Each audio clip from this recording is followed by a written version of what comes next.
කොහොමද යාළුවනේ? මගේ නම පැංචි. ඔන්න අද මම ලෑස්ති වෙලා ඉන්නේ හරි අපූරු තැනක් බලන්න ඔයාලව එක්කන් යන්න. කොහෙද දන්නවද? අද මම ලෑස්ති වෙලා ඉන්නේ මගේ යාළුවොත් එක්ක මුහුදු වෙරළ බලන්න යන්න. මුහුදු වෙරළ කියන්නේ ලංකාවේ අපිට නම් ගොඩක්ම දැකලා පුරුදු දෙයක් නේ. මොකද මුළු ලංකාවම මේ මුහුදෙන් වට වෙලානේ තියෙන්නේ. ඒත් අපිට ගොඩක් දේවල් තියෙනවා මේ මුහුද ගැන දැනගන්න. එහෙනම් අපි ඉක්මනටම යමු මේ හරිම අපූරු මුහුදු වෙරළ බලන්න.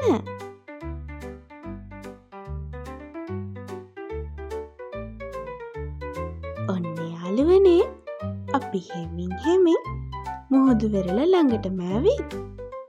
ඔයාලට ඇහෙනවද මුහුදු රැළි වල සද්දේ? අපි තව ටිකක් ලං වෙලා බලමු. ෂා, හරිම ලස්සනයි. මුහුදු හුලං වල තියෙන්නේ හරිම සනීපයක්. මේ බලන්නකෝ, ලස්සනට මුහුදු රැළි ගහන අපූරුව. මගේ යාළුවෝ දන්නවද මේ මුහුදු රැළි හැදෙන විදිහ? මේ මුහුදේ වතුර වලට හුලං වැදුනම තමයි මුහුදු රැළි ඇති වෙන්නේ. මෙහෙම හිතන්නකෝ, අපි ඉතලක් අරගෙන මිතුල අත ගාද්දී වැලි ඔක්කොම එක පැත්තකට යනවනේ. අන්න ඒ වගේ මුහුදේ වතුරත් මේ හුලං වැදිලා ගොඩමුලට එන එකෙන් තමයි මුහුදු රැළි ඇති වෙන්නේ. මේ බලන්න, හරිම අපූරු යාළුවෙක් ඉන්නවා. මෙයාලා නම් මුහුදු වෙරළ ගොඩක් වෙලේට බලා ගන්න පුළුවන්. මේ ඉන්නේ කකුළු යාළුවෙක්. ඔයාලා දැක්කද මේ කකුළු යාළුවෝ ඇවිදින්නේ හරහට? මෙයාලට කෙලින් ඇවිදින්න බෑ.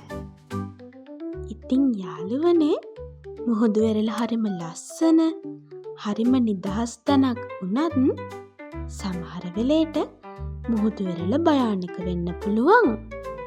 මගේ යාළුවෝ අම්මලා තාත්තලා නැතුව වතුරට බහින එක හරිම භයානකයි. මුහුදු වතුර සමහර වෙලේට සැර වෙන්න පුළුවන්නේ. ඒ නිසා මගේ යාළුවෝ හැමතිස්සෙම අම්මා තාත්තා එක්ක පරිස්සමට මුහුදු ලස්සන බලන්න ඕනේ. අපිට මුහුදු වෙරළ කරන්න පුළුවන් දේවල් ගොඩක් තියෙනවා. වැලි මාලිගා හදන්න, සිප්පි කටු එකතු කරන්න, රැල්ල පාගන්න වගේ ගොඩක් දේවල් අපිට කරන්න පුළුවන්. ඒත් අද නම් හවස් වේගෙන එන්නේ. අපි මේ හැම දෙයක්ම කරන්න ආයෙත් පාරක් මුහුද බලන්න තවත් දවසක එමු. එහෙනම් යාළුවනේ, අදට පැංචි ගිහින් එන්නම්. ඔයාලා හැමෝටම සුබ දවසක්.